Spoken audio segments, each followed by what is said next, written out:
بتفسري حضرتك بإيه هذه النقطة الهامة جدا؟ يعني إذا كنا بالأمس كنا رفقاء الميدان وكنا بالأمس متفقين على هدف واحد وهو مصر، هذه الفرقة الشاسعة التي أصبحت واضحة جدا داخل الشارع المصري اللي قد تصل بالبعض إلى العنف. الفرقة دي كيف وصلنا إلى هذه المرحلة؟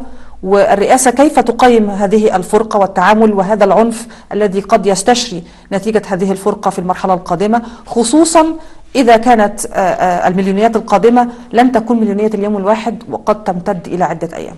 هي الفكرة الموقف واحد، انه رفض ونبذ العنف بأي طريقة، وانه التوجيه كافة أجهزة الدولة انها تحمي سلمية المظاهرات او تحمي ارواح المتظاهرين. اي طرف يعتدي على الاخر او يستخدم العنف يتم استخدام مع اتباع الاجراءات القانونية معه وتحويله الى النيابة. حماية المنشآت العامة، هذا موقف يسري على الجميع ايا كان الطرف المتظاهر. لكن بتسأليني ليه السبب؟ ما اقولك ان احنا دخلنا، يعني الشارع المصري عمره ما حدثت فيه هذه الفرقة بهذا الشكل الواضح، يعني بشكل أصبح يثير القلق. هقولك أكتر من سبب، دي مش أولا أكتر من سبب.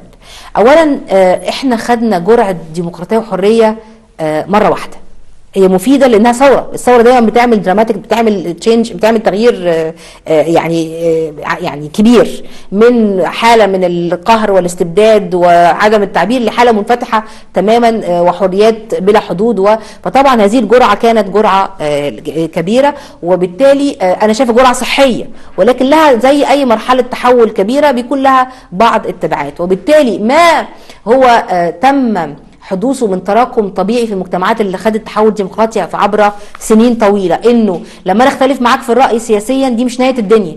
انا خسرت الانتخابات دي هكسب الانتخابات اللي بعديها، خسرت الرئاسه هكسب البرلمان، خسرت البرلمان عندي المحليات.